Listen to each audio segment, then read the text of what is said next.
Hello and welcome to On the Esky.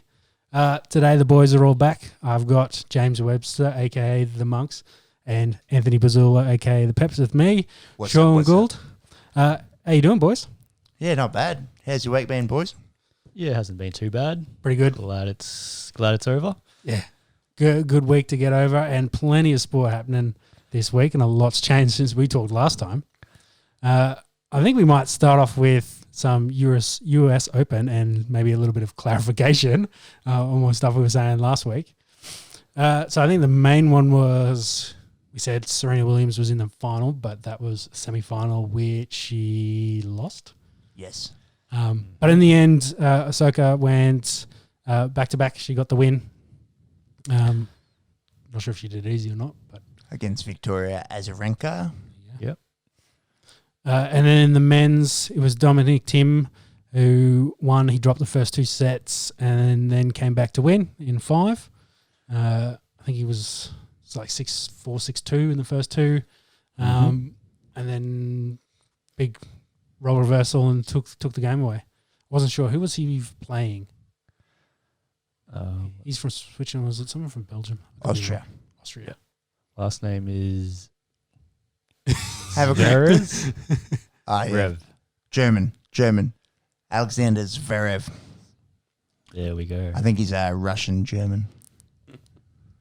Yeah, so first Grand Slam win for Dominic Thiem. Good on him. A little bit of an asterisk next to it. Yeah, and I think he came out and very much said that he's no Nadal, Djokovic or Federer. Like he's not in that tier yet, but he was happy to take the win and keep pushing forward to, be a part of that top three, top four, like those boys are.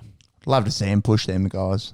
I think the men's tennis would love a little bit of an injection, of some young, talented guys, because essentially the last, 12 years has been dominated by guys called Federer, Djokovic, and Nadal, and I suppose Murray, but you'd love to see some injection of youth into the world tennis game.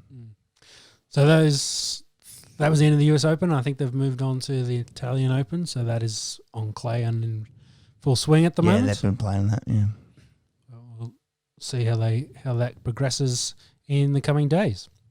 While we're talking in the background, we've got Brisbane playing Penrith. Brisbane playing the Eels, and the Penrith Cowboys game just finished with Penrith smashing the Cowboys. And then St Kilda's playing the GWS Giants, and it looks like one of the Brisbane fellas is in dire straits here at the moment. It looks like he's pretty well concussed. Yeah, can't quite say who that is. Can't tell if it's the hooker or he's one of the halves or not. We'll keep an eye on that throughout the podcast. Mm-hmm. What have you got up there next for us, Shauna? So I think we'll go into the major sports, and we'll start off with the AFL. So I think one of the kind of big stories at the moment, Lions, though, with a few injuries, as we've mentioned previously, they've won their last 3 games, or at least the last 2 in the last 9 days, I think. Mm-hmm. And they've very much looks like they're cemented a top 2 spot with them and Adelaide. They're both on 52 points, I think. Correct. And how far are they? 4 points clear or 6 points clear of the guys in third? West Coast is on 48 points, so you can do the maths on that. 4 points. 4 points. Yeah, so it looks like Port or Brisbane will finish first, pending this week's results. What do you guys think, are Port a real danger playing a final in Queensland? Can Brisbane do it with their inexperienced side?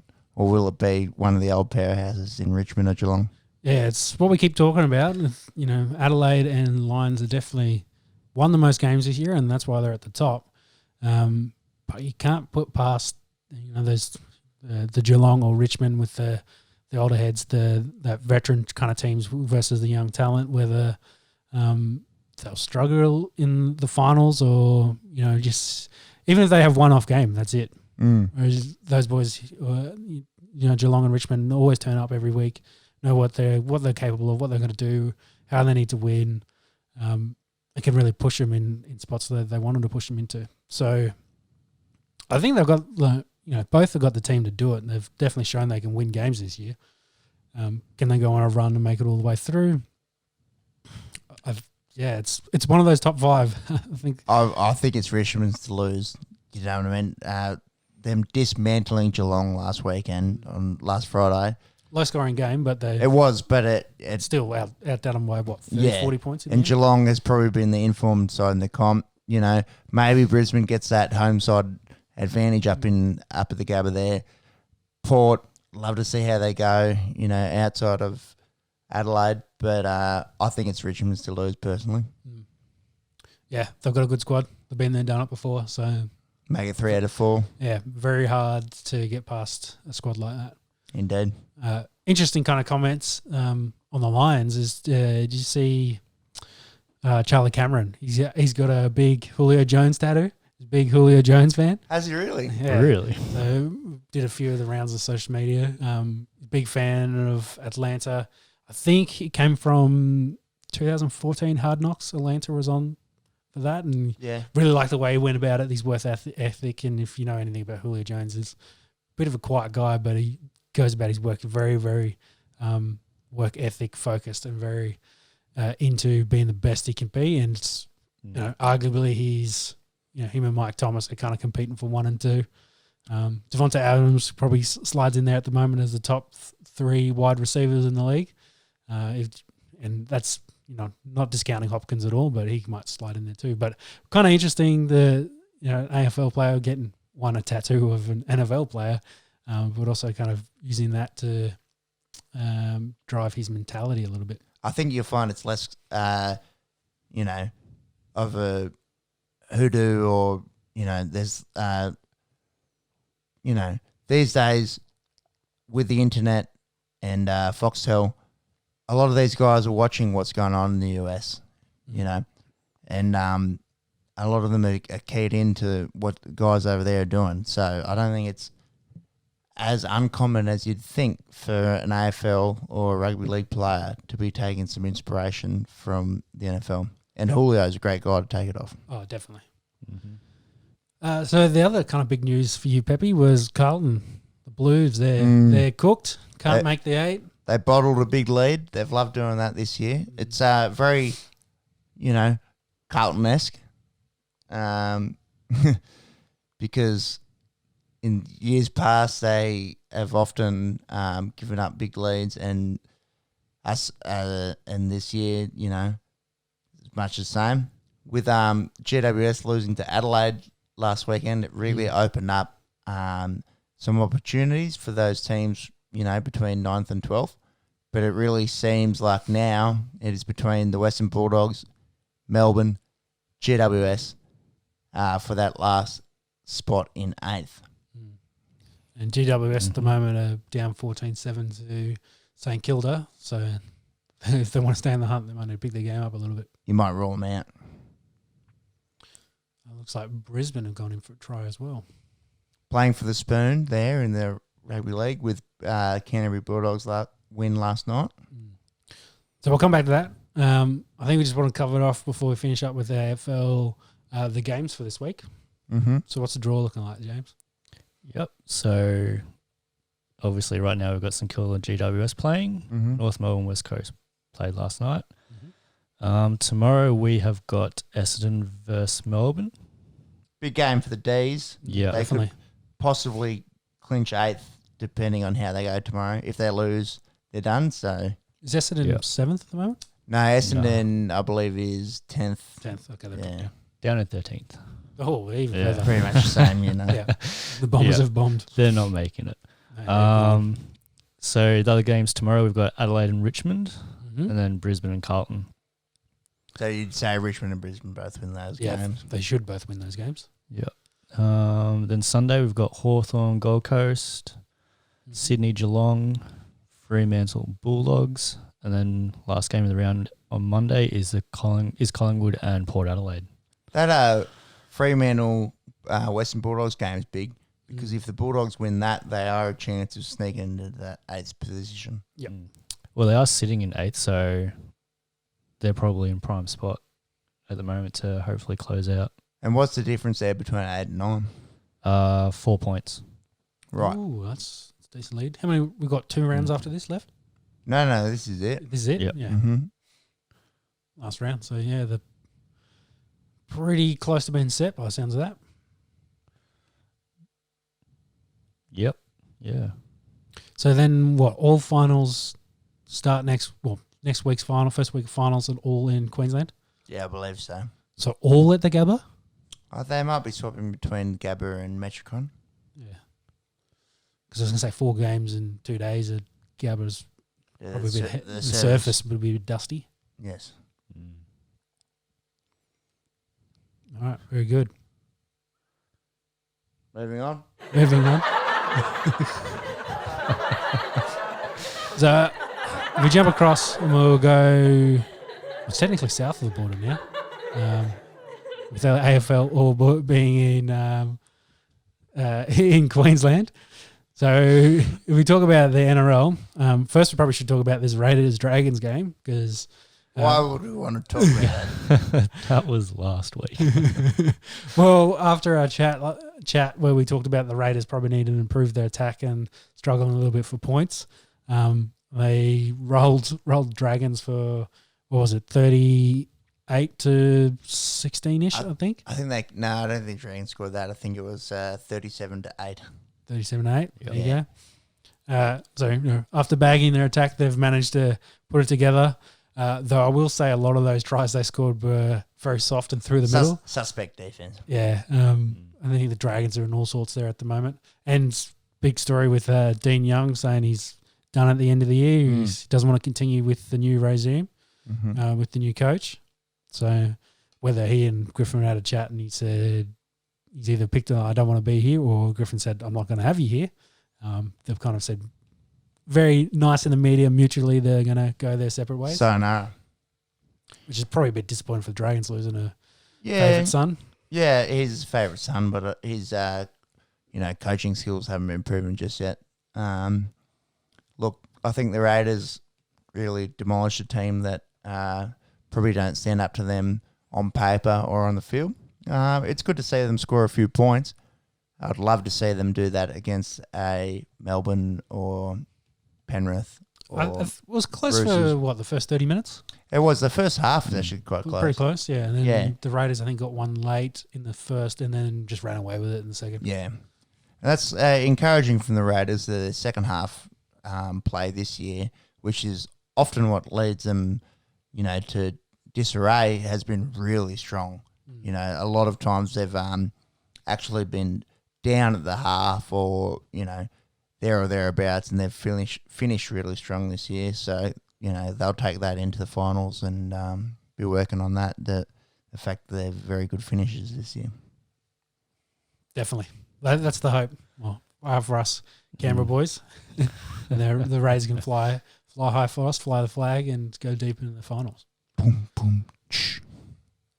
So the other bit of news is SBW, Sonny Bill Williams, getting more minutes. He played 2 weeks ago, about 17 minutes against the Raiders, and looked a bit out of place. Struggled to get back on side, and I think he was stuffed after 10. And they showed a bit of video of him talking to the trainer, I think, after a couple sets, and he just said, "I'm fucked." His cardio really looked like it was lacking. It looked like it was a little bit better this week, gone past. So he played, I think, 30 minutes, 30-odd minutes in his second game back, and made a bunch of tackles, a couple offloads, kind of ran around as that forward and playing a little bit of halfback kind of role, being a bit of a ball player, which he's very well known for. So yeah, coming along nicely, which is probably a problem for the rest of the league. If another weapon for the Roosters, if he can get that offload going, because that's dangerous. The one good thing it's not really a good thing. The rest of the league is Tedesco, I think, is hurt at the moment. So, and he's usually the one chasing around those scraps around the ball. If it gets offloaded, he's the one you worry about picking it up. And how long is he out for? I'm not sure. He was hurt, came back. I think played only 2 games, hurt again. So I'm not sure if it's hamstring. Has he got a hamstring problem? I could be wrong. Have a look. I believe it is hamstring. That's a big out for them. That's definitely the best 100%. best rugby league player in the world at the moment. Yep. Very dynamic for them, and with the rest of the squad around him, they're a tough team to beat. Personally, I think the Sonny Bill Williams impact is it's maybe a little bit more for TV than it is for hemmed up by the media. Yeah, indeed. He's 35 years old. To come in at that age and produce is quite impressive. But I don't think he's winning them the premiership. I think it's their team. Yeah, that team. What's this? If they win this year, they'll go back to back. They didn't win. No, they'll go 3 for 3. So they went back to back. So this will be. So they're a grand final built team. They've built to make it all that way. They've built to go deep. Though no Cooper this year, but they've still got a good team, and they've got. It's not Flanagan anymore. It's Lamb, I think. Yeah, halfback for them. Yeah, interesting. Flanagan was, cruising along, and I think he was leading the point scoring in the NRL, and gets dropped. I think he was up there for try assists with Johnson and Benji. I think he was right up there as well. So they've obviously got a bit of depth in the halves. Kiri's, one of the elite 5'8", and whether they go to Lamb or Flanagan at the 7, they're going to be very solid, and they've just got so much depth. Kiri's got a bit of the Boyd Cordner problem with the concussions, and I think Boyd Cordner's struggling a bit at the moment. He's had another one. Yeah, I was going to ask about Boyd Cordner and what you guys feel about him. He has a concussion once a week, and if he can clear protocol, it's probably on him. But 16 concussions a year is probably not good for you. Excellent footballer. It'd be interesting to see if he can hold his, keep his health in order, which we do wish the best for Boyd. Yeah. So the last thing you want to do is lose your marbles. Indeed. Moving on. Did you get that Tedesco injury? I'm not going to find it. Couldn't find anything? He's hurt. That's all we know. Anyway, speaking of hamstrings, Tommy Turbo is back from his. Plays this week for Manly, and they will definitely want him back and being healthy. He's big for them. I'm not sure who's Manly playing this week. Manly, they are up against the Titans. The Titans. Yeah, it'd be great to see Tommy back. Obviously misses more games than the general public would like to see. We just really hope that hammy holds up. Personally, I think the Gold Coast might be a little smoky here to take this game out. I think they're paying about $3.50. They've been sneaky this year. They have been, yeah. I think they're definitely middle of the table, and Manly's middle of the table. So they've been the best Queensland side, I think. The Titans have been. But yeah, obviously wish Tom, all the best in his. Who would have thought the Titans would be the best Queensland team? Yeah. What about the Broncos? Are in, you'd think, the wooden spoon position. They obviously with the Canterbury Bulldogs winning last night, has relegated them to 16th with a horrible points difference. They play Parramatta tonight, and who do they play next week, Monks? I think they play Penrith, for memory. They got no hope. So, you would think that's 2 losses. So next week, the Broncos have got the Cowboys. Apologies, Cowboys. Bulldogs have Penrith. Yeah. So you don't see Canterbury winning that game. You wouldn't have seen them winning against South last night. Well, here's a question for you. If you're Penrith and you've got the minor premiership sewn up, do you rest your boys for that one? I'll be resting half my team. So does that then give the Doggies a chance to win that game maybe? What are they playing for? True. Well, Doggies trying to avoid the spoon, whereas Penrith, they got nothing, so rest up a little bit. It'd be interesting. There's something to follow in the coming days and see what they actually decide to do. I think there's probably about 8 million, 9 million people. Fuck, that stinks, baby. South. Sorry, guys. Luckily, the podcast the format hasn't got a smell in yet. Just a little fluffer. That's all right. Men do it. Yeah, I think everyone in New South Wales and maybe other states would love to see the Brisbane Broncos get the wooden spoon. They probably deserve it, and it'll hopefully teach them that they've been bad. They've been bad. They've been really bad. They've got no head coach, no CEO for next year, so they've got a lot of fixing up and stuff to do in the coming off season. We'll see if they can win one of those games, Canterbury's in trouble. If not, Brisbane gets a spoon. They're defending kind of okay against the Eels at the moment, still 0-0 after 15, but they're usually a second half team, as in they don't play a second half. So we'll see how the Eels go. So what happened in South last night? I don't know if it was just, Flat. Yeah, they were flat. And Souths are very volatile. You remember that? They were talking all week about how Cody Walker and Reynolds had, they're at the height of their powers. They're playing the best footy they can play. And then you lose by 10 to the guys that are fighting off the wooden spoon at the moment. They're very volatile. You look back a few weeks, they beat Parramatta 38-0. I think Souths were heavily unders on that. They were maybe $3, $54 to win that game, and they go out there and spank Parramatta. And then they show up and do that.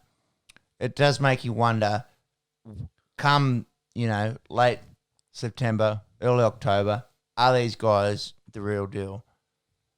Who knows? It could. You never know with Wayne, like whether he's, I don't want to say giving him an off week, but, saving some of that energy for the coming weeks when they play finals, and it's like, hey, it's worth losing now versus going in the finals. You wouldn't think he's instructing the guys to lose, but yeah, Wayne's a great manipulator and coach. He'll know, like, well, don't say these things this week, and they might go in a little bit flat. That's okay. We'll see how to react to that. On their day, they look unreal. Yeah. When Latrell is firing, when Reynolds is firing, when Alex Johnson is firing, they look like a really hard team to beat. So is he saving that G up for later in the season? Possibly. That's what I'm getting at. So Possibly. Because that's just the one thing that's probably what you worry about Penrith. They'll go into the finals winning 16 straight, 17 straight, something like that. Yeah. Yeah. So you got to lose at some point. That's generally a rule, and the longer you go without losing, it kind of gets in your back of your mind that, hey, you don't want to fall apart and win and lose this game. Poor kind of comparison, but the Patriots going undefeated all the way to the Super Bowl and losing the Super Bowl. What year was that? 25th. No, that was Broncos won that year. No, before then. I was at uni. I think it's 2013. 2012. Yeah, it's around there. But same kind of thing. It kind of starts to eat away in the back of your mind. It's like, well, if we lose this one, we've gone so well, but if we lose this one, gnaws at you. They're going to talk about you for the rest of the time. We just brought a good season up from 7 years ago. So, it's one of those things. Remembered. Yeah, you don't want to be on the back end of that. Have one of the best seasons of all time and can't get it over the line, can't get the job done. Yeah. I don't think it was too much to be concerned about. Like watching some of the highlights from the game, Canterbury didn't win. South lost it for themselves. There was way too many unforced errors. So, do you have any of the stats in front of you? No, I don't. I'd be interested to know what the completion rate was. I can see if I can bring that up. While I do that, what about Sammy Burgess considering a comeback? If he's healthy. Love to see him back. Yeah, I think he's back. I think is what he kind of back, knees, elbow, probably a lot really Everything, for him. Yeah, he was banged up. I always had niggles, and for a bloke like him, it's one of those things that adds up, and you spend more time doing rehab than you do practicing. You're just like, I'm kind of over it. Take a year off, get your body right, and you see it with a lot of guys that do it. Then they're like, well, I'm feeling good now. I can come back and play. I think it was GI as well. Greg Inglis thinking about. He's not playing in NRL, but I think he's going to play in some league. He's playing he's signed on to play in England. That's right, the Super League. But again, had a year off. Went through his own kind of troubles coming through that. Now very fit and very itching to go and healthy. So, and if you've still got a couple of years left in you retire early 30s, 31, 32, then you see Cameron running around. You think if that bloke can still do it, we absolute freak. Yeah. All right, so I got some of the stats up here. So completion rate for Rabbitohs last night was 74%. So how many sets? It's not that bad. 31 out of 42. That's not too bad, really. Yeah. It's not great, but it's not great. It's not bad, though. Seen worse. Yeah. Like the Dragons. Settle. Dragons 2021.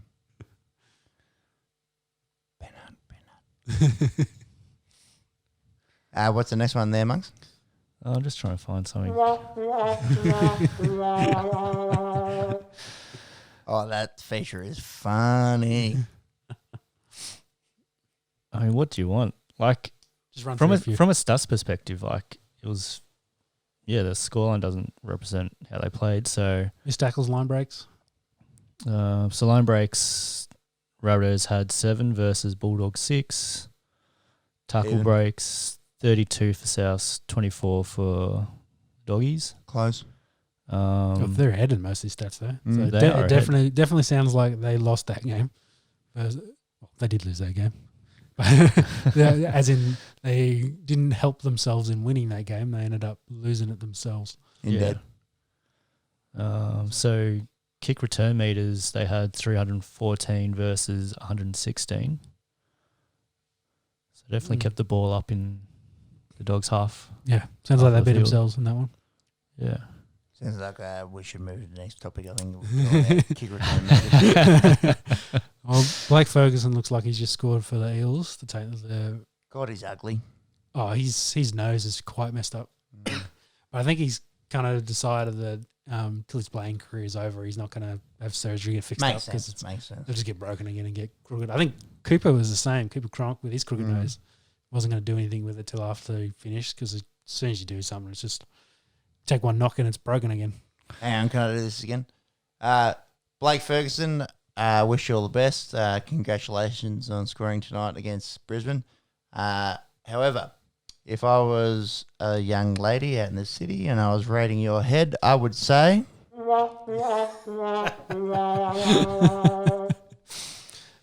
Pepe's found a new button he likes. Yes. So before we move on, I found it. So errors, Rabbitohs had 13 errors compared to Bulldogs 4. There you go. There you go, So that's how you win. That's how you win. Turn the ball over. Well, that's how you lose. Yeah. So Ferguson, I think, just scored 500 career points with his 114th try. So it's not too bad. I It's see good he must strike have rate. kicked a few goals. He did kick goals for a little bit. Or 125 by 4 would be 500. Yeah, So that's a few goals. A couple. Man, that's a wrong nose. So if we move on to talking about a bit about the state of origin, they've announced the grounds. So game 1 is in Adelaide, 2 is in Sydney, and then game 3 finishes in Brisbane. So neutral to start. Adelaide's not a bad choice. I'm not sure it's not at the Adelaide Oval, is it? I'd say so. I can't think of anywhere else they'd play it. Oh, High Marsh. No, it'll be at the Adelaide Oval. So that's been announced. I think New South Wales have announced their first squad of 27, which I think's got. I know Turbo was announced, even though he's played 2 games, I think, this year. Well, he's good. But he's good, yeah, and he played last year. I think the main chat's probably around who plays 6, whether it's Kiri or do you play Jack Whiten in there? If you don't play Jack at 6, do you play him In the centres? Yeah. And then is he centre with Turbo like he was last time, or with Teddy hurt? Is Turbo fullback? Then who's your other centre? So it's quite an interesting group at the moment. Do you have a list there in front of you, James? Whiten's been unbelievable. He's got to be in the side. For mine, Oh, he has to be there somewhere, but yeah, where do you whereabouts. play him? Kiri's been good. He's been good, definitely. It's for him. It's very much. I'm more worried about his head injuries than anything. If he can stay healthy and don't get knocked. But you think in a game like State of Origin, some of those dirty Queenslanders get stuck into him a little bit. What makes you say dirty there, Sean? Oh well, just more. I'm thinking more like the Nate Miles. Yeah. Of yesteryear. Thick head. His own head.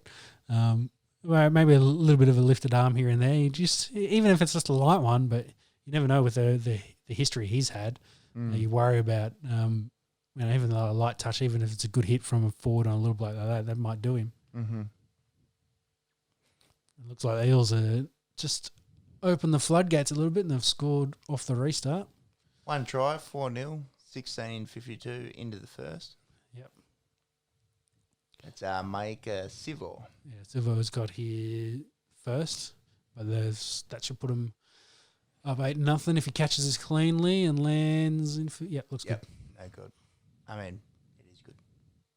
So you got the side there, James? Did you find it? I've got some predicted sides. I don't know if they've actually announced the side just yet. So can run through that. Yeah, go for it. All right.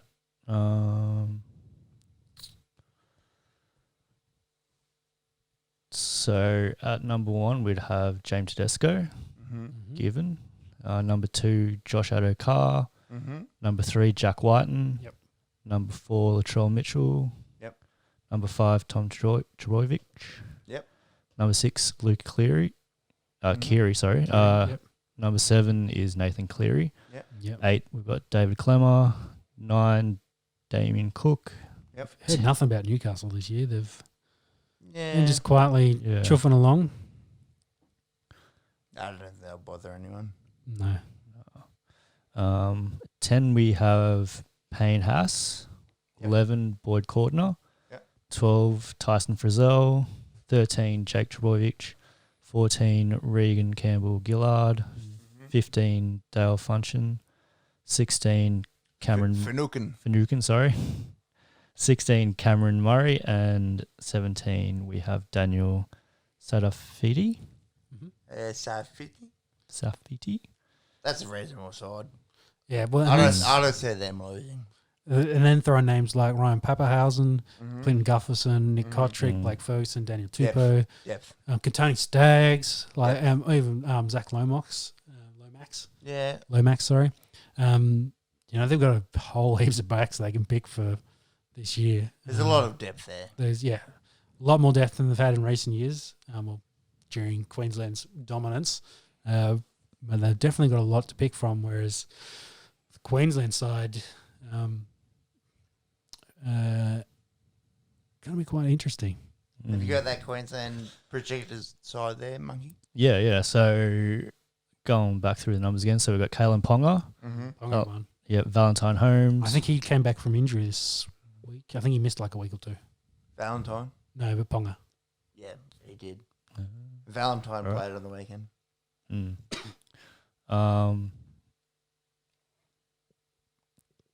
We've got Michael Morgan. As 7 or 6? 3. Number 3. So Sorry. would you pick a 7 at 3 versus, well, I guess versus Jack White, who's a 6, but still it's... Well, Morgan and Whiten are similar. They're both good running the football. Yeah, but you think Whiting's running game is better than Morgan, and Whiten's played centre before. So. And especially close to the line. He's like Whiten's got so much power. Yeah. Just takes guys on.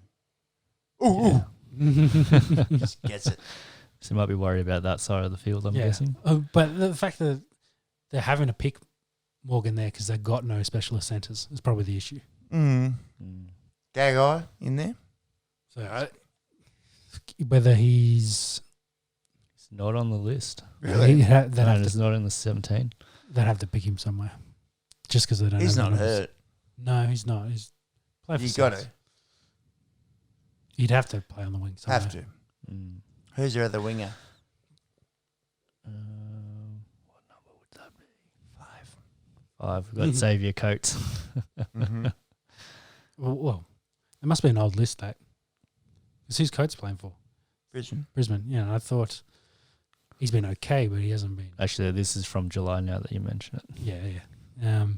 Monkey, that's like 6 weeks ago. I'm not thinking that list is the greatest because I can't remember if Coates is injured or not. It hasn't been bad. But yeah, I think because 7's going to be DCE. Yep. Who's 6? Ooh. 6. This outdated list has Munster. Yeah, no, Yeah. I knew someone was missing with Munster. And Munster, Yep. we said he might have been injured last week, but he's not. He's healthy. He He was played. great last week. He scored 2 tries. Yeah, so that's probably only the good thing going for Queensland is their halves. They're 2 of the better guys in the league. What's the forward pack look like? Yeah, well, depends who they pick. Because some of the guys they had from Brisbane, they played from the Broncos last year, probably haven't been doing that good this year, so that'd be tough to pick. Who's their 9 last year? Ben Hunt. I think Hunt and McCulloch kind of shared it, and neither of them have like been. Hunt's been better this year as hooker, but has McCulloch been playing? Yeah, he's been playing for Newcastle. That's what I mean. Like, or did he get hurt? I can't remember. I don't think. But like I say, no one really listens to Newcastle at the No. moment. They've kind of been flying under the radar. Started off hot and kind of faded a little bit. So yeah, I really don't know who's going to play 9. Unless it's is it Harry Grant? Oh yeah, is he a Queenslander? He's a Queenslander. The West Tigers boy. I've got again outdated list. Reed Mahoney. Well, it's either going to be him or the friend. So they're who you pick for hooker. But whether you play friend is your first choice, and Grant could be playing the second row and come off the bench kind of thing. Mm-hmm. But yeah, again, not a huge fan of their side at the moment. They're kind of lacking strike power. It's probably a reflection of Queensland football too. Yeah, it's not good signs. Who they got projected there to play in props, Monkey? Props. So we've got Josh Papali. Good player. Good, yeah, that's a good play. He'll be good for them. Yeah, just having a look at a different list now. So Josh Papali, we've got Jai Arrows, Dylan Napa. Yeah, Arrow would be good. Yeah. Napa's been a bit quiet, but he's playing for one of the worst teams in the league at the moment, so that doesn't help his chances. So one of their props is going to be the late, and then see how you go. Yeah, Arrow's been good, but I think he's been hurt again. Decent. They're decent. So. Yeah, if it's Napa, they're decent guys. But Papali is... Oh, he's the one carrying them, definitely. Isn't he? Yeah. Second row lock? Second row, Kafusi. Yep. Kafusi from Storm. Felici. Yep. Felici. He'll be there. Who else have we got? Does Fafita play for Queensland? Ethan Lowe. Sorry. Cowboys. Yep. Yeah. Then at lock, looks like it might probably be Josh Maguire. Yeah. Though I don't think he's done much for the Cowboys this year. Or one-eye Maguire. And or Patrick Carrigan. I think Haas played last year for them, but he's been doing nothing for Cowboys. I'm not sure what Fafita's allegiance is, but he's just scored for Brisbane. But he's, again, a young talent. I believe it's Queensland. Because I know Oppen Gowie played last year for Queensland, but I don't think he's played overly well or healthy at the moment. I don't think David Fafita's committed to either New South Wales or Queensland, but I believe it's Queensland origins. Shall we move on? Yeah. So probably the next story was the Broncos coach, speaking of which. There's been a bit of a report that they had 10 apply and they've whittled that list down to 5. Paul Green and Kevin Walters are on that list. The Walker brothers supposedly are in that 5, though Shane Walker kind of denied that, said, hey, we never applied, but whether they wanted it on the list or not, who knows. So it's still very much up in the air. It sounds like they're progressing and we're going to get something done, definitely by the end of the year. But it looks like it's going to be either Paul Green or Kevin Walters. They're the 2 higher pick. There was a third one, but I can't remember who it was, but I don't think he was going to outdo those 2. Both great candidates. Like Paul Green is premiership winning coach, and Kevin Walters been there, with the Maroons. He obviously bleeds Maroon. I think they're both good candidates. I think outside of that, maybe it's a bit of a stretch. I'd say it's a 2-horse race. Yeah. So if Kevin ends up winning that role, then who, because he's currently the Maroons coach, he's going to coach the Maroons this year, who then takes over that spot? Because again, I think Wayne's fronting that, but then Wayne's kind of, I think they've got that big push of you need to be a specialist specialist origin coach. That's what you do. That is your role. Not just do clubland and then do state of origin as well. It's kind of a full-time role, seen as a full-time role to set that up and run that side. So whether is Wayne then thinking of getting out of Souths with all the other talk about Wayne wanting to go to Brisbane and he's got a year left on his contract.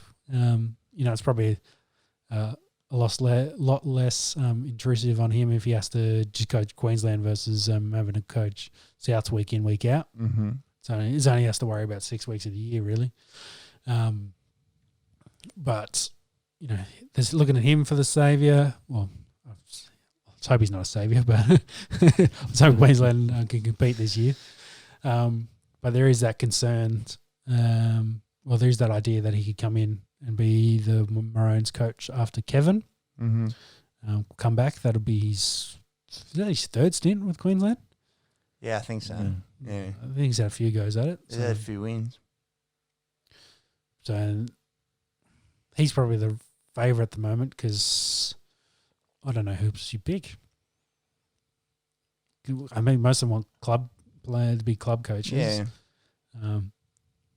I think the Walters, you know, I think Kevin might be a good choice.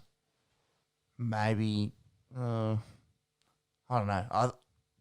If you want my hot take, I think is that the New South Wales Blues have a big resurgence in winning State of Origins, and I think they might string a few together.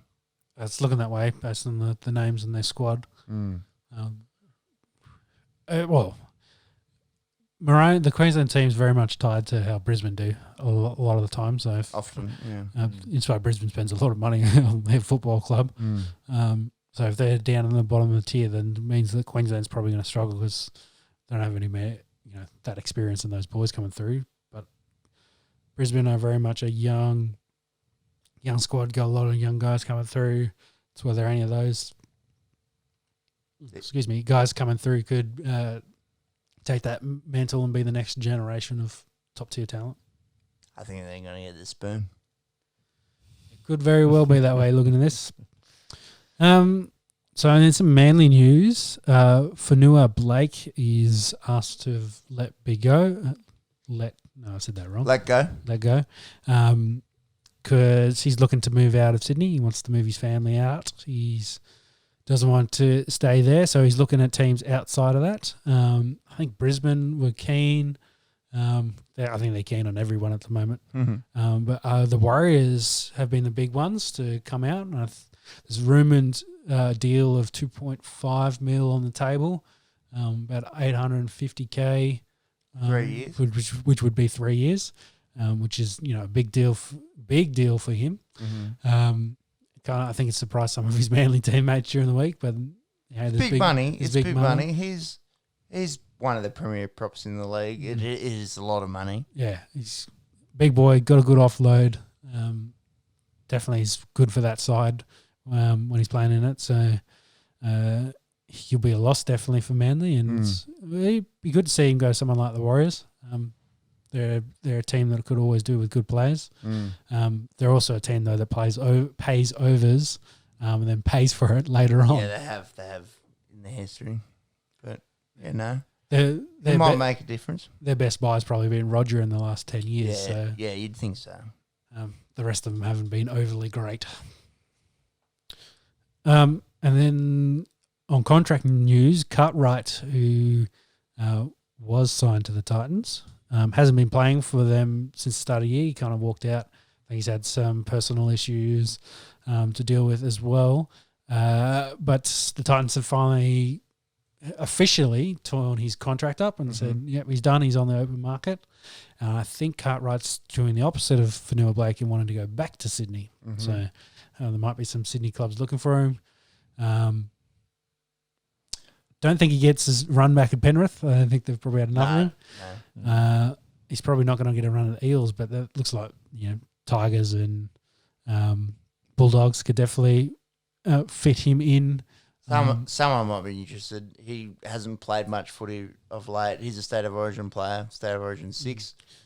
He's still young, still got he's a good ability. 13, but you can only go off your last game, and he hasn't been playing much. So I don't know if many teams would be that interested.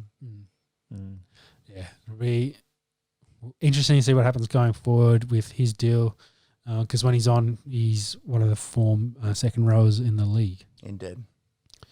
So, besides the Eels-Brisbane game, where Eels have just scored again and gone up to 16-6, what's the games of the week, James? Yep. So tomorrow we've got Seagulls and Titans. Bit of nothing game, bit of pride. I think the Gold Coast wins that game. Gold Yeah, Coast. yeah. Let's say they sneak it out. It's probably going to be low scoring, maybe a try in it. Yep. We've got Storm and the West Tigers. Ooh. I think Melbourne. Yeah, Melbourne should win. But then again, Harry Grant versus Cameron. You'd think Melbourne. Yeah, I'm gonna pick Melbourne there. You'd think South would have won last night as well. True. And then we've got Roosters and Sharks. That Cronulla's playing for that they will finish 8th, but they want to prove that they Bit can of sit pride. with the boys. Yeah. Yeah, so I think that game is one that if they can get up for it, that could actually prove their chances. That's what the Sharks really would probably want to show that, hey, we can compete with these big boys. They're a good side. They've got talent. Sean Johnson's probably been one of the better halfbacks in the league, if this not year. the best. Yeah, he's definitely had his hand in lots of tries this year. So if he can get them going around the park and compete, maybe not win, but if they can lose that game by 4 points, 2 points, That's a good showing. Yeah. that's a good showing for them.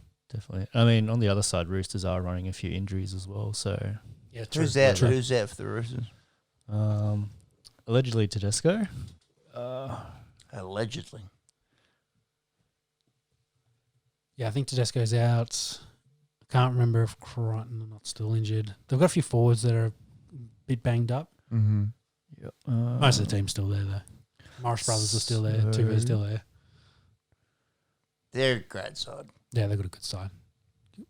Got the veteran leadership when they need it, the right spots. Played a lot of games, played a lot of finals footy. They've definitely got everything you'd look for in a side that's going to win a comp. So for the Roosters, they're resting Cordner as well, and Sua Takiaho. Takiaho. That's the one. And then they've got Lachlan Lamb, Victor Radley, Sam Varellis, and Billy Smith. Are all done for the season. I think they win. I think they win again. Win again? Yeah, I think so. I think it'll be them in Melbourne, maybe Penrith. And then Sunday we've got Raiders, Warriors, and then the Knights and Dragons. Raiders Warriors game might be a bit interesting. The Raiders should win, but Should. it'll I don't think that interesting contest. they can't crack the top 4. So Not unless they score like 100 points, and the Warriors got nothing. I think their points differential's the problem. So they can't crack the top 4. You'd think they'd be gunning for 5th. They're going to get Cronulla first week. Yeah. Yep. And with the Eels now up 20-6 through the King, I don't think they're going to catch up to them either. Brisbane's going to get the spoon. Was that last game after the Raiders game? Dragons and the Knights. Yeah. That's the dragon shit in the bed. Where's the sound effect for that one? There is one. Hang on. I think it's... Hang on, we'll just try this. No, that's cheering, right? It's not that one. Go down one. Yeah, that's the There one. we go. That's the dragon chances right there. This is when Percy tries to make a good joke. You ready? And here's the punchline. No crickets. Yeah. So, yeah, I think Knights should win that game. You'd think. That probably does us for the NRL. I've got nothing else here on my list. So if we jump across the coast, and a very big coast at that. Which coast? Actually, it's an ocean. Why am I saying we call coast? it coast or Pacific? ocean. yeah. It depends on which way you go, but yes. Well, The Pacific Ocean is the largest of Earth's oceanic divisions. It extends from the Arctic Ocean in the north to the Southern Ocean in the south and is bounded by the continents of Asia and Australia in the west. Thank you, Siri. hey Siri, what are you wearing? Let's see. Okay, just as I thought. The same as yesterday. Thank you, Siri, for that. Siri, G-string. Sorry about that, guys. Oh, good. So what I was talking about was NFL. So we'll start with some of the American sports. We'll start with the American football. Week 1 in the books. I think one of the things we wanted to mention was the Australian, Jordan Mailata. Mailata. Started. Well, he got a start at right tackle, but I think he was third string. The first 2 right tackles both got injured and were done for the day, and he got called in. Yep. The Eagles were up 17-0 against the Washington Football Club, but then Football team. Then ended up losing that game 30-something. 27-17. 27-17, so they didn't score any other points than that, and Washington got 8 sacks on that game. Carson Wentz, I think, is going to be in trouble this year if that's the case. Dude, their defense is good. Yeah, Chase Young looks unreal. Good pick. Ryan Kerrigan. Kerrigan's good. He's good, always solid, and the leading sack artist for Washington. I think their front 7 is top 5 in the NFL. Yeah, they've got a good front 7. The secondary is... their offense is what you're worried about the most. The rest of their team sucks. Yeah. Maybe McLaurin's pretty good. Yep. They've got a lot of young players as well. I think they've got 3 rookies at running back. Yeah. You've got young wide receivers. I don't know who their tight end is anymore because Jordan Reed's not there anymore. So they're, again, a very young squad. To get a win over the Eagles, who most thought would win that game easy. We did. Indeed. That's a good start for them. It's what you're looking for. Very interesting to see how they go going forward. Then our resident Pappy's favourite team, the Chargers, managed to escape with the win. The Bengals kicker had a big cramp mid-swing. Believe that what you will, but he definitely had a very sore calf afterwards. But shanked it. I think it was a chip shot from about 30 yards, and he shanked it about 30 yards right of the goalpost. So, can we all agree those two teams aren't bothering anyone this year? No, yes. After what the Browns and Bengals played today, the first game of week 2, which the Browns won 35-30. Yep. That's final score. Yep. Which Browns were very much in control for the whole game and just stayed ahead of Bengals, and Bengals were catch up the whole game, and Burrow threw 65-ish passes. 3 touchdowns. 3 touchdowns. He by all accounts had a good game, but chasing the whole time. Their defense is pretty average. So I don't think they're testing anyone. And after the Browns lost 38-3 to the Ravens, 38-6. 38-6. Yeah, the week before. I don't think the Browns are going to be challenging anyone this year either. No, I don't think so. No. So, what about the other games in week 1? How'd the Bucks do, James? Interesting game, that. It was. I think a lot of learning, I think, is probably the best way to explain it. Definitely. I think the Saints would be really good this year. Yeah, they look excellent. Going up against the Saints week 1's always going to be difficult. Saints just seem to be carrying on from last season, whereas obviously Tampa Bay is sort of still in that building phase, just connecting the dots. Honeymoon, I would say. Honeymoon? Yeah. Well, they're still learning the system. There's a bit of... They've got a great... their ends on offense is huge. Yeah. I think the one classic example was Brady and Mike Evans. I think we're having a bit of a conversation about Brady threw a pick where I think he thought Evans was going to continue on his route and go deeper, and Evans kind of came back and overthrew it, easy pick. Bruce Arians was kind of went back and forth on whose fault it actually was. Who cares really about the fault, but it just shows they weren't on the same page yet. They're kind of learning. The interesting thing was Gronk, I think, only got 2 catches and he spent all day blocking, which could be very quiet. Could be a concern for the actual O-line that he had to stay in and chip the whole time. He didn't get much of a look, so it's only 1 week. It's small sample size, but it'd be interesting to see what comes with that. Yeah. And then we were talking about the Minnesota and the Pax game being in close defensive battle. And Very low scoring. Yeah, low scoring, and they got scored that 70 wrong. points. Got that wrong. Devontae Adams and Rogers look on fire, and I think Rogers spread the ball around a fair bit. And Go, Pack, go. he's Go, Pack, go. the revenge tour has started by the sounds of it. That being said, it was a very slow start. So I think by halftime, Green Bay were up only by 21-3, and then everything sort of kicked off in the second half. 50 points in the second half. Massive. Yeah, it was a big game. So, be interesting to see how that Minnesota team goes the rest of the year. I don't think their secondary is probably as good as they'd hope. Their front seven's good. Yeah, the front seven's good, but they'll put it this way: if you can't compete with the Pack for points, you're not going to compete with Kansas. No. I don't like their chances deep when we get deeper into the pointy end of the season. Indeed. So, what about some other results, James? What else you got there? Let's have a quick look. So,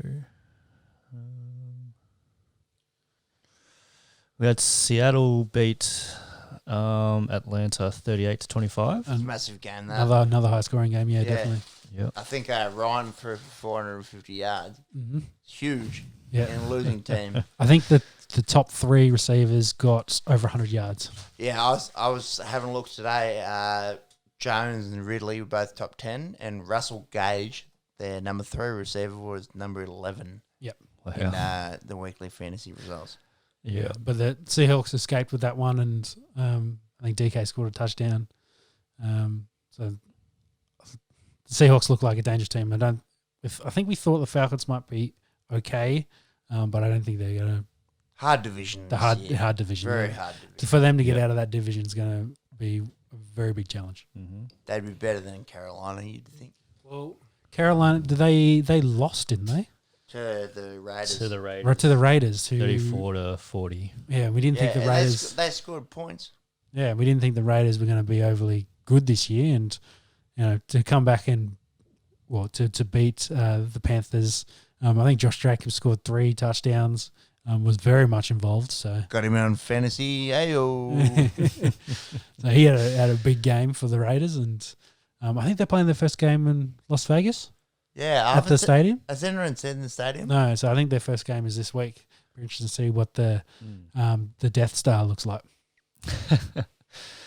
That's it. So probably the other side of the story for the Bucks this season, Patriots beat the Dolphins 21-11. Yeah, Cam. he looked good to start. I think he had had 70 odd yards rushing, touchdown, 2 touchdowns. 2 rushing touchdowns, 75 yards, Yeah, 3 looks for solid. 155. That did remind me also about the Jags, though. We thought they were going to get Gardner. pumped, and That's the next one I was going to. Yeah, Minshew. Magic. Yeah. 19 of 20. Who they play the Colts? Colts. Yeah. We thought the Colts were doing well, but I think Rivers still has that disease where he doesn't know which team he's playing for. 2 interceptions. Yeah, keeps throwing it to the wrong team. Yeah. So He's got 1,800 children. yeah, you can't remember who's who. Kind of lost that a little bit. So we'll see how he goes next week. If he throws the right team, maybe need some laser eye surgery like Winston got. Maybe. Other games we had 49ers and Cardinals. Cardinals beat them 24-20. Cards look good. They're better. I think they'll be a lot better than they were last year. No, I think their defense will probably let them down, but their offense is looking good. Dude, their offense is stacked. Yeah, they've got talent all over the place. And Kyler Murray, though he's small, got a rocket of an arm. Just throws it from anywhere. And I think he ran for the most yards out of a quarterback in week 1. Yeah. Yeah, right. Yeah, so he ran for 91 yards. Impressive. With a touchdown, yeah. Do we want to talk about Broncos Titans? Do we have to? We can skip over them. It wasn't a bad. I saw signs. Denver, I got talent and they're improving. They were helped with the fact that Titans, Gostkowski missed 4. I believe, yeah. But after he missed 4, I was like, he's going to get a chance to kick the winning here and he's going to kick it. And, of course, that's what happened. but to keep the team that they make the AFC conference last year. Yep. Yeah, the team that made it that deep last year, and you're missing your two best players in Von Miller and Cortland Sutton. It's And it's still reasonable showing. You pushed them. Probably a sign that Titans, I don't think they're as good as they were last year. They'll be run heavy. Derrick Henry got the ball 31 times. Yeah. I think Tannehill threw for over 50 passes, but I think if the Titans are going to succeed this year, it'll be on the back of their running game. It just got them past Denver. Yeah. I don't think they'll be serious contenders. But, they got the win by 3. Be interesting to see how they go week 2. Yeah. Jerry Jeudy had a pretty good showing. Dropped 2 balls he should have caught due to Peps. Also have him in fantasy. So does anyone ever look at his name and think, does anyone have Jerry Jeudy? That's a horrible joke. I'm sorry. I'm sorry for all the listeners out there. Ben Saywell, if you're listening, I'm really sorry about that joke. Our number one fan, Ben Saywell. So I think the team overall's got talent. Like Noah Fant had an unreal first half, but then they couldn't get him the ball in the second. Yeah. Drew Lock still looks very confident. He still progressing. He's still a young quarterback though. Missed some opportunities, but guys were open. But that'll come. When he gets Cortland Sutton back, that'll be better. They did lose Lindsay, who I think's out for a couple of weeks with turf toe. So Gordon's got to carry them forward, but he kind of killed their momentum. The first Titans touchdown led from his fumble at like the 20. It was an easy go ahead after Denver had kind of held and got them the ball back, the defense. Sorry.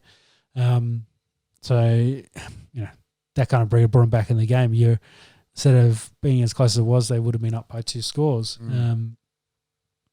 But good signs for Denver. I still think they're a 9-7, 10-6 team. Need to stay healthy is probably the main thing. Out of that division, you wouldn't have thought with Kansas in there.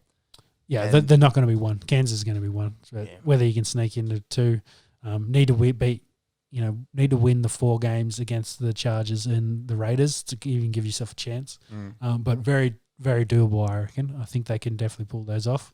You just got to win some of the other games against the other division rivals. With the 7th team this year, does add that smoky factor. Yeah, they could sneak in there. So probably the other game to mention last week was Bills versus Jets. Bills beat the Jets 27-17 and Le'Veon Bell. Gonskis. Yeah.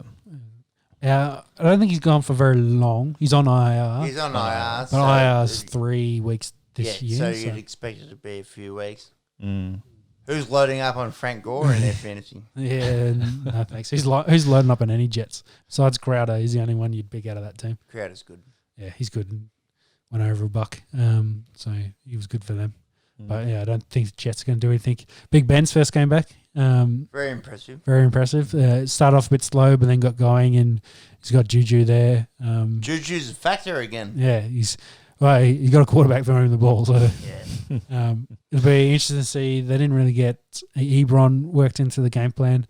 I think he had 1 catch. Yeah, one or 2 catches, not many yards. They kind of wrote Connor out of the game plan. He started and was only getting like 2 yards a carry. And had a big injury. Yeah. So then Benny Snell came in and then was running like hotcakes. So, it'd be interesting to see how far they go. Their defense is stacked, so they got a good defense. They might have the best defense in the NFL. Their front 7. Unreal. Yeah. It's like them. It's like I think is it Hayward? Yeah, Cameron. Yeah. Or Casey? Casey or Cameron? Casey. Cameron. Yeah. Cameron. No, Cameron is Cameron. Back yourself. Yeah. I think they both play. I think they're both played in the league. Yeah, Casey is a corner, I think. Yeah, there you go. But he, I think, just signed a new deal with the Steelers. Got a bit of a pay bump, which is good for him. So that and including that front 7s, they got like TJ Watt. Yeah, TJ Watt, Dupre. Bud Dupre. Devin Bush. Devin Bush, their first rounder from 2 years ago now. Tyson Alualu. And then you've got Fitzpatrick in the backfield, and they're a good team. They're the best defense. Top 3 in the league. Yeah. So, what's week 2's games looking like? Week 2? Who we got week 2? Let's have a look at week. Who's coming up Sunday?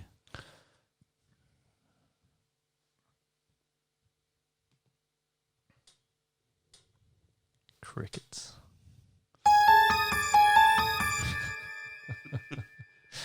All right, here we Wait go. for Monkey Magic to pull it up. Here we go. So week 2. So we have got the Giants and Bears. Oh, that's going to be a poo game. Unders. Unders, yeah. Tip of the week, unders. Yeah. We have Eagles, Rams. Well, that's a bit. Before we move on from the Oh, yeah. Bears, Alan Robinson, there's been chat about him wanting. Well, he wants his contract extension, but whether he asked for a trade or not, it's probably a little bit of to-ing and throwing from both the front office and his agent, trying to push the agenda. Like, hey, get the extension done, or we're going to put it out there that we want to be I think they'll out. let him go. Well, why would you stay? Yeah, nothing. There's nothing to stay for there. Yeah. Catch passes from Trubisky. No. He looked. I think he had decent stats for. He's week 1. He's a great receiver. Yeah. But- Well, Alan Robinson, yeah. But he doesn't need to be there. they need a quarterback. So, Mm. and if the Jags aren't tanking for Lawrence, who's tanking for Lawrence? Maybe it's the Bears. Good question. Maybe it's the Bears. Do you reckon How bad do you feel for the Bears? That they're not Mahomes- the worst? They're not the worst team in football. You'd think that. Well, you thought Jags were, and they thought they were actively trying. They're to not lose. bad. Yeah, but they're not bad. They're well, does that just mean it's the Colts bad? Maybe. Maybe they're looking for one. They get another first rounder after after Luck finished up there. I think Cincinnati and Miami are worse teams, and New York. But all three of those have first round quarterbacks, so you think who's next in line for Trevor? But how bad would you be for a Bears fan that they picked Trubisky over on Mahomes and Watson? Yeah. Yeah. Could you imagine You feel so bad. Patty Mahomes dropping back Ugh. in the Windy City? Oh well, Yeah, it's a cruel game. cruel game. Poor Bears fans. What else have we got, James? Mr. Monkey. So we've got Eagles and Rams. Rams. Rams. Yeah, Rams should win that. Cowboys, Falcons. That'll be an interesting game, I reckon. Yeah, I think so. Mm. In Atlanta. In Dallas. Dallas. Yeah. I'll be taking the overs in that. Yeah, Dallas were away last week, so I think, yeah. I think 2 points, I reckon. yeah, could be a high scoring game, that one. Looks like Dave Fafita's out again. Keep going. Monkey. So we got Bucks, Panthers. Bucks. I think the Bucks, but that could be a good It'd game. be interesting. Panthers scored 30 odd points last week. Yeah. So. Yeah. Panthers. Against the Raiders, but the Bucks were underwhelming, I thought, They were. against New Orleans. They need to lift. Like if they start 0-2, they're going to be in trouble. They've got a few things they need to sort out. So much for that Super Bowl game if they're going to start off 0-2. We've got the Jets and 49ers. Niners. Yeah, pick the Niners. They might not have any receivers at the moment. They did just sign Mohamed Sue, but Sanu. yeah, I think they'll roll over the Jets. What happened to Even I Devo? hope He's so. still crook. He's on IR. He had a bit of a setback, and they're not expecting him back till week 4. We've got Steelers, Broncos. Unders. Yeah, well, Unders. could be. What is a line? Yeah, could be a defensive game, definitely. Could be. That game's not going above 34 points. It will be interesting to see what the Steelers do, whether they can score points. Because Denver did Get Juju lose. the ball. Denver did lose AJ Boye. He's Good out. corner. Good He's corner. out for a couple of weeks. He dislocated his shoulder. They had to pop it back in. But a clean dislocation and clean pop back in. Yeah. Yeah. So he's only going to be out a couple of weeks. But who's covering Juju then? That's what you got to worry about. And they got some weapons, the Steelers. So I think it'd be an interesting game. It'd be interesting to see where Denver fit in comparison to a team like the Steelers who could be playoff bound. Hard way to start for them, for Denver facing two playoff teams, 1 and 2, but good test. Keep going. We've got Titans, Jags. Ooh. Probably unders in that one too. Yeah. Could be a bit of a running game. Tennessee. You'd think Tennessee. I think Tennessee. However, off last week, Gardner threw for 19 out of 20. Yeah, the stash. Incredible. He had more touchdowns than he did incompletions. That's huge. That's what you want out of a quarterback. So after that, we got Packers, Lions. Packers. Should give that Go, to Packers. Pack, go. I think the Lions have got no corners healthy at the moment, so I think the Packers Another will smash them. high scoring one for the Packers. Wouldn't be weird to have 3 Packers in your starting fantasy lineup. No. They're going all right at the moment. Alan Lazard. Yeah. Yeah. We've also got Dolphins and Bills. Interesting. Bills. Bills should win. Bills. If they're going to be a playoff team like last year, they need to win. And then we've got the Colts against the Vikings. Vikes. Oh, yeah, should be Vikes. Bucks. Colts were very Garbage. Very ordinary. Cardinals versus Washington. Interesting game Interesting. because I think that's one of Kyler's worrying traits is the amount of sacks he'll take, and Washington's Washington's front got a good front is, seven. is legit. So if they can get to him and harass him a bit to cause some turnovers, it could be closer than people think. Cards should win. But again, it'll be interesting. Definitely. And then we've got Texans, Ravens.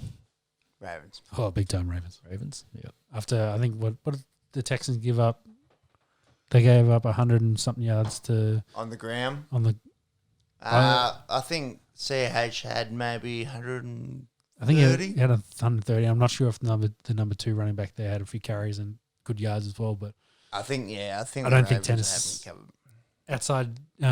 outside JJ, the Texans don't really have much on their defense.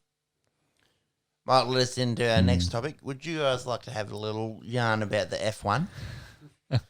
We can do. We can do that. I'll be back. We get through all those NFL games. We got 3 more left. 3 more. We'll wrap them up. Hold on for 2 more seconds. So we got Chargers, Chiefs. Chiefs. That's Chiefs. By 60. Seahawks, Patriots. Ooh, Interesting. That'd be a good game. Is it in Cam versus Seattle? Russ. I think it's in Seattle. Yes. You'd think the Seahawks, but You'd- Cam had a great showing on the weekend. So I think Edelman's Cam- questionable at the moment. He's got a bit of a Yeah, Leg he's on thing. my fantasy team. We're trying to watch it. Yeah. So Cam against Seahawks D. You reckon? I'll say Seahawks. I think the Seahawks should win, but you never know.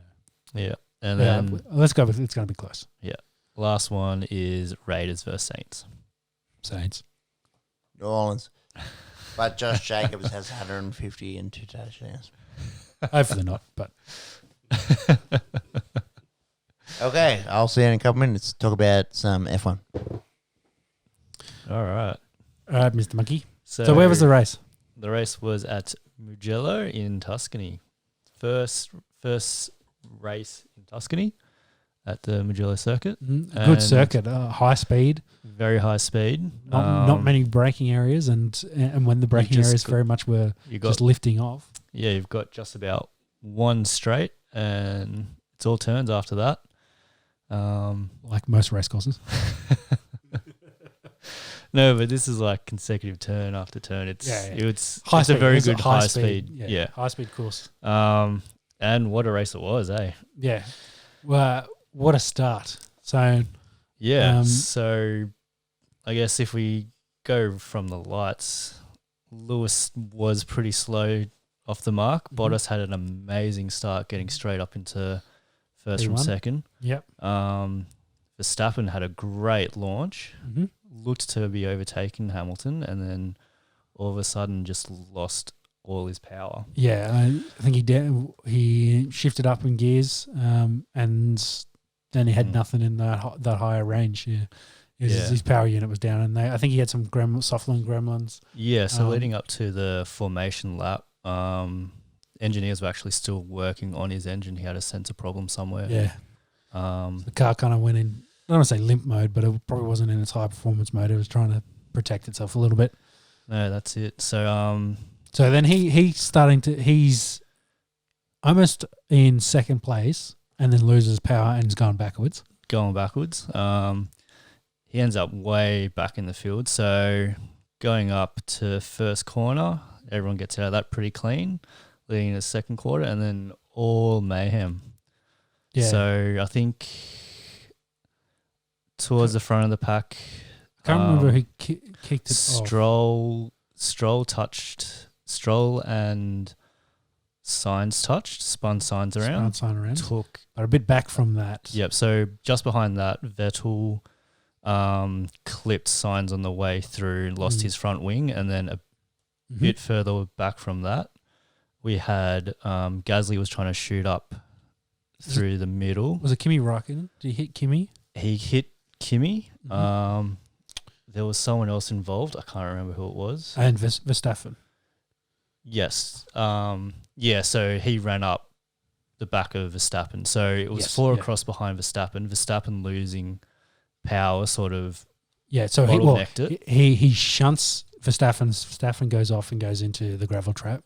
Kimi, somehow, I think he ended up in 3 or 4 touches throughout the first couple of laps. And his car was still going all right. So came without any damage. Okay, so... Verstappen ends up in the gravel trap. With Pierre Gasly. With Gasly. And Gasly, winner of the race the previous week, out on the second turn. That's it. So that led to a 6-lap safety car, clearing those 2 cars out. Yep. And then, off that safety car as it was coming in, all hell broke loose again. So coming in, rolling start, they've got Bottas is 1 at this point. Bottas is 1, yep. So he's controlling the pace and very much on this circuit because where the start line is, it's on the big long straight. So you want to control when that starts because you want to take that jump because it is a very, very long straight and you don't want, Bottas doesn't want Hamilton trying to jump him around using his slipstream to try and get a good run and then take him over. So Bottas is he's swerving a little bit, but he was keeping his tyres warm. Yeah, he's slow. He was slow. He right up to that line. He never broke, so he never sped up and slowed down. Yeah, he kept a constant speed. Obviously, was containing the front half of the pack. Yep. And there was a bit of a gap to the second pack. So I think it's from position 11. So the top 10 looked good. And from the 11 down, they're doing a bit of funny business. And I think it was the 11 through 13 were probably the ones that ended up instigating the problem because they were trying to jump that restart.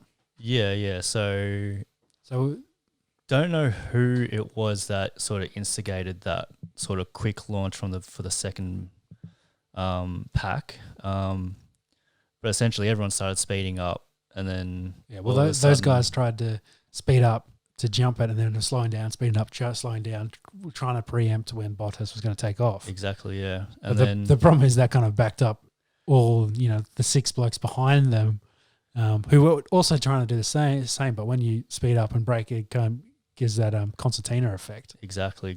And then, off the back of that, we had Carlos Sainz, Magnussen, Giovinazzi and Latifi all crash out pretty much right on the start line. Yeah, right on the start line on the restart, doing probably over 200 Ks, smashed into each other. The video footage from Grosjean's car where he's coming up to it and he sees, is it Sainz?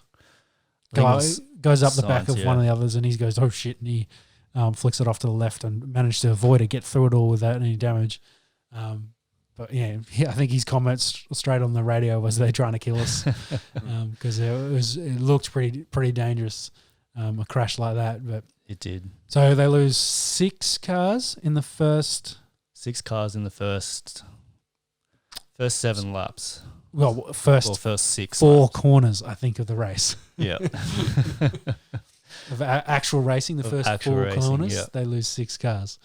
Yeah. So then obviously red flag to clear all that up. Yep. And then on the reset, I think Hamilton overtook Bottas. Yeah, Pretty much Bottas- exactly the same move that Bottas made on Hamilton. Bottas has a slow start. Hamilton takes off. Yep. Then drives away into the clear and away off into the, Pretty much. It into was the win. pretty much your standard race up until towards the end of the race when Stroll ended up crashing in one of the last, one of the faster corners. Yeah, I think they said suspension failure, which then caused tyre failure because there was a bit of talk about curbs causing issues.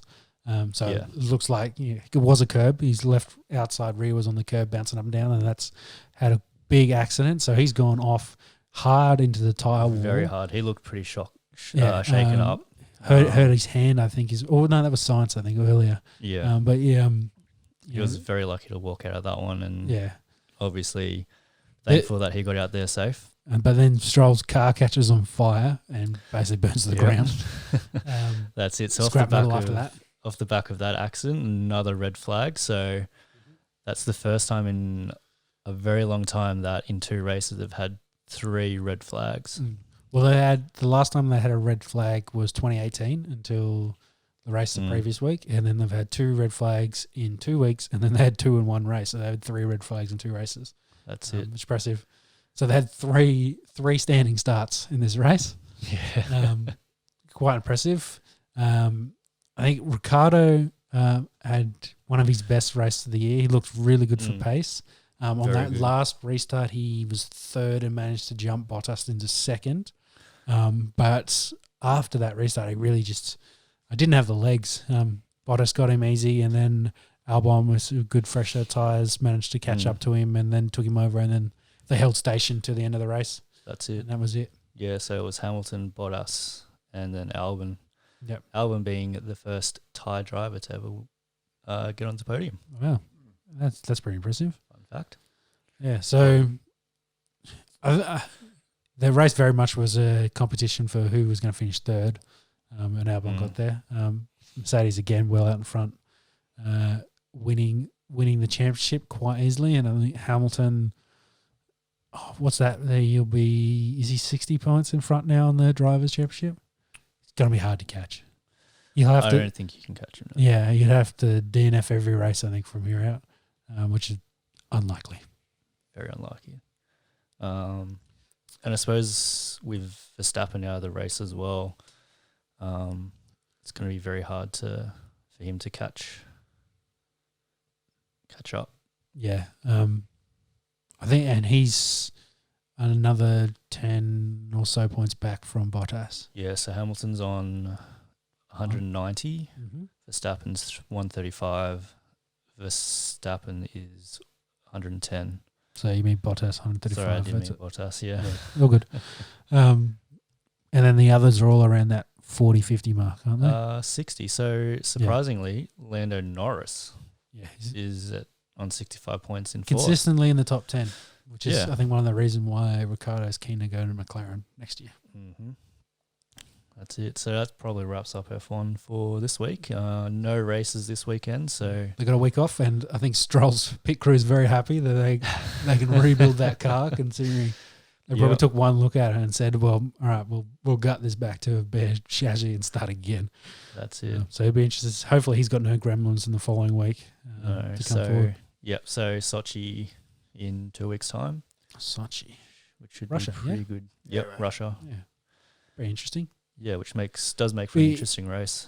I wonder if it's going to be cold up there. Be there autumn. I don't think so. I think it's quite south. It's like past Turkey. Yeah. Oh, good. So easy. So what have we got next? The NBA, the playoffs. So I think the big story was we said Celtics would clinch, and they did. They ended up winning their game, and we said the Clippers would clinch, but then No dice. they were up 3-1, got to Game 7 and kind of fell over in a heap. So the Nuggets, Nuggets will play Lakers Yeah. tomorrow, game 1. game 1. You'd think the Lakers, but like this is what we were saying in the Western Conference semifinals, Yeah. is that we thought the Lakers and the Clippers would run home with it, but the Nuggets, Nikola Jokic, Yeah, and Murray as well. Murray's been an absolute shooting machine for them in the playoffs. unbelievable. So Can they do it again? You wouldn't think so. yeah, it'd be a hell of a story if they get past the Lakers, and I think Miami's up 2-0 against They're 2 Celtics. zip. They're 2 zip. and merging I along. think if Jimmy you- Butler running that team. If you look through the history of the NBA, the Denver Nuggets have never made the NBA finals. Never. Yeah. Never. And They're not I a think, super old team, though. They've only been around. No, but they have made the Western Finals once. Yes. Once. Yeah. And When they had Carmelo. Melo and Bird. Mm. Birdman, not Bird, but Birdman. Mm. Yeah. So it will be interesting to see what happens with the Clippers now, because they had Paul George and I think they gave up like 5 first-round picks for him, something crazy amount to get him Yeah, over. for him and Kawhi, they gave it a bit. Yeah, so and whether Kawhi's now out of the equation and wants to go elsewhere. I'm not sure how long his contract is. Oh, well, as anything in the NBA, that can change very, very quickly, and they Indeed. trade him all over the place. So whether he wants out, because it seems the Leonard Paul George, I don't want to say experiment, but the two of them together has Trial. trial, has worked up to this point, but then kind of fell in a heap. So it'll be interesting what happens in their off season, whether they can keep that side together Mm-hmm. or whether they Clippers go back into obscurity, and that team has to start again. You'd think with Paul George and Kawhi, like that's two of the best 10 basketball players Definitely in the That's universe. their big two. Yeah. Every team's kind of got their big two at the moment, so Mm. it'll. I still think Lakers this year, but you, there's surprises. Surprises abound. after watching some of their highlights from the last series, with LeBron just dropping threes, he looks like he's in prime form, so he's going to be very hard. He's 38 years old and he's in the best form of his life. He's going to keep playing until he can play with his son. Let's put it that way. Yeah, I'd say so. He's that keen. I think his son's 2 years away. I think he's 16 at the moment. Yeah, little Bronny. Yeah, I think it's better than that. Lakers for me. That'll be a story. Yeah, definitely could look like the Lakers. But the Heat though, they've been pretty good. I don't want to say they've had a easy run, but they've been really good in all their series leading up to this. Yeah, Bam Adebayo, and he's looking really good. Power forward, Nigerian descent. He's looking really good, but I think the Lakers have got him covered. Yeah, well, Jimmy Butler's there too, so Yeah, Jimmy buckets. so interesting final series. Whether the Celtics, I think the Celtics kind of had a bit of infighting today. They're getting each other's faces a little bit. Not happy with. They lost game 1 in overtime, so they did push the Heat. Yeah, they The did. Heat didn't do it easy, and then they lost by 4, I think, today. Yeah. So very close again. But going 2 down in a series is not what you want to do to start off. But I think the first 2 they're all in the bubble. They're not technically home games, are they? No. So it's going to be a challenge to pull that lead back. But it's doable. The Clippers showed it during the week that you can lose a big league. So if we move on to the cricket, let's just quickly, we've been talking a bit about their deal. I think the news that came out that Seven dumped them was not 100% accurate. I think Seven's given them a show clause, as in we will dump you in the next couple weeks unless you pick up your game or essentially agree to the terms we're after, which is show high quality games and show high quality talent, especially with the idea of don't book international games over the BPL season because we want the big Australian names playing in the BPL. So I think they've given them 14 days from the start of this week. Otherwise, they're going to tear that contract up. So it'd be interesting to see what happens. Again, story to follow. I just thought I'd provide that little update that it wasn't a straight termination. It was more a you will be terminated unless you meet what we're after, which I don't think Cricket Australia is really keen to do. No. But I'm not sure what Cricket Australia's leverage is in this, unless they think they can get just as good deal from Channel 9. But I don't think Channel 9's that silly. I think they're going to be like, they'd probably want to pay half. But we talked the one-day series. Big win for the Australians Wednesday night, our time. They got done 2-1. Got It was probably one of the biggest comebacks in ODI history. so Maxwell and Kerry. lost 5 for No, about 5 for 7. 70 odd. Yeah, 70 odd, 73-ish. Kerry and Maxwell, the last two key batsmen, both get a ton. I think it took 80 balls for Maxwell, and Kerry took a bit more at about 100, 106, I think. Wasn't many. Well, but Maxwell was on fire. They both got out with in the last with an over to spare and left Starkey and Pat Cummins, the two of the bowlers, to hit the last 10 from 6. But I think Starkey wasn't real keen on running. He had a 6 to start with and 2 singles and a 4 to finish it all off. To get the Australians out of it with a great escape and win that one-day series after dropping the T20 series. Really good effort. And I think if you find out there on ESPN Cricket Info or one of those stats sites, I think Carey and Maxwell had the best 6-inning ODI partnership.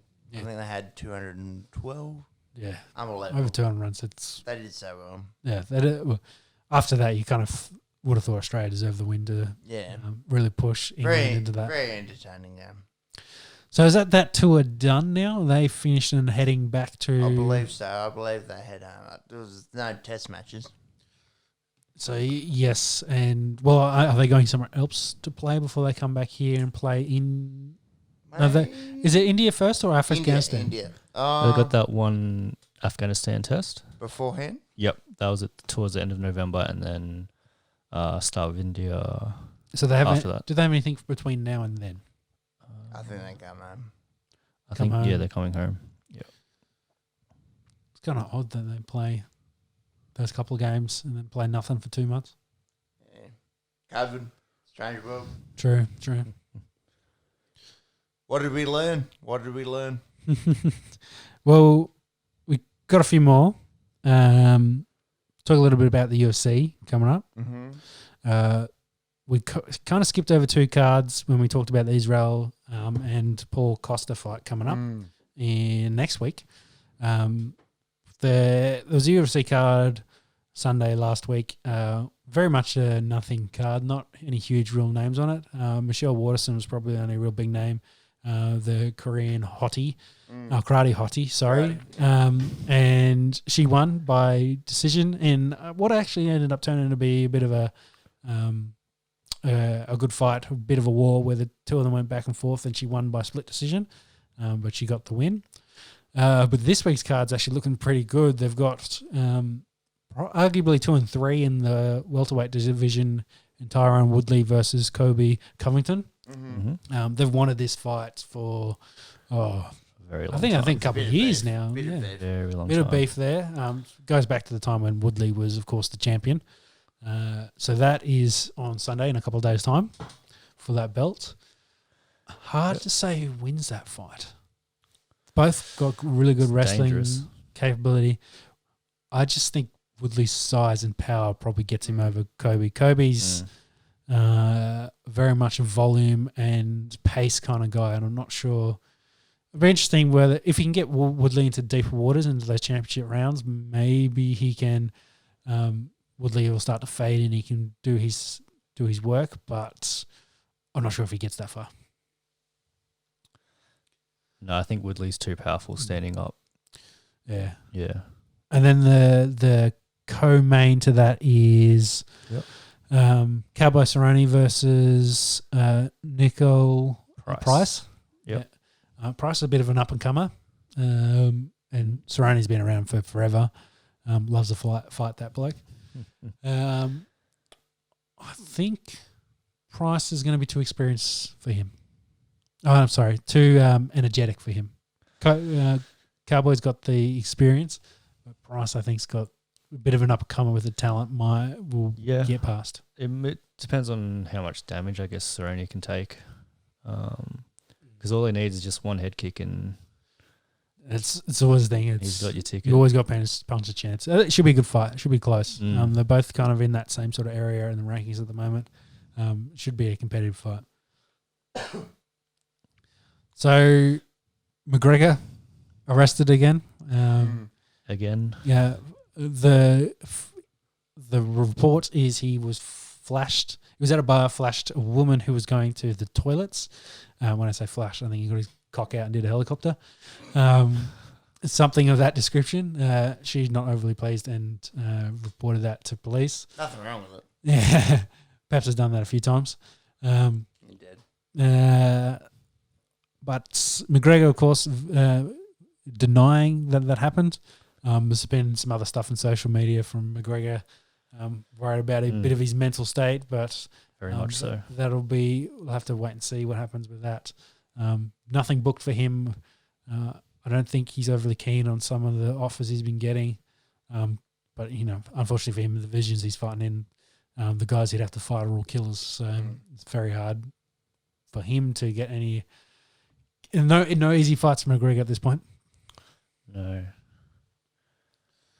So then still in the fighting world and the kind of the interesting topic, the rumors of an exhibition fight between Logan Paul, the YouTube sensation, part-time boxer, versus probably the GOAT of boxing in Floyd Money Mayweather Jr., who will most definitely towel the shit up out of Logan Paul. Flog him. Yeah. Yeah. I don't know if you call that a boxing match. Yeah, well, I think that's why it's called an exhibition, but Yeah. good on Logan for putting it out there. I think Logan is way bigger than him. He's probably got 30 or 40 odd pounds on Floyd. But even with that size, the talent difference is just going to be astronomical. Yeah. I don't think there's any way Paul walks out of there without getting touched up a fair bit. I tend to agree with you there, Sean. And also coming up in November is, I think November 29th, Mike Tyson versus Roy Jones Jr. Still planned for that. Again, a bit of size difference in there. Jones is traditionally like a super middleweight, I think. So he's given up a bit of size to Mike Tyson. Both in the same sort of age bracket, but Tyson been looking good in hitting the bags, hitting his trainer, in the head. Yeah, had some great hand speed of late. So, be interested to see what that looks like and how good Tyson is looking, if his training videos are anything to go by. So the last thing I think we'd finish off with, and we'll just touch on briefly, is the soccer, mainly the EPL, the English Premier League, starting off in their first round. I think half the games, all the games in the north part of England got canned because of COVID, because of concerns with transmission over there currently.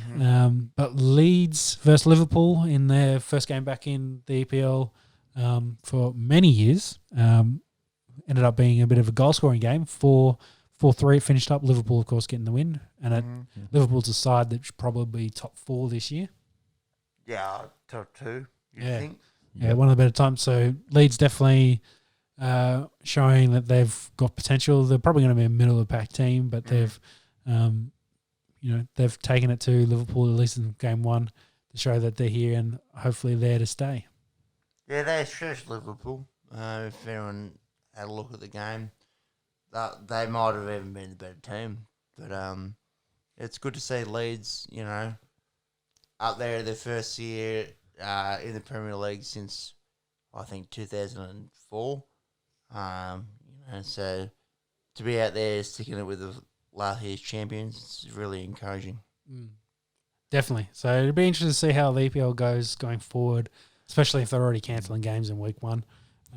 Hopefully they can get their shit together and put together a decent season. I think they got to play something like 80% of the games for it to be counted as a legit EPL season. Yeah, for them. Yeah, so we'll have to see if they get that deep, get that far.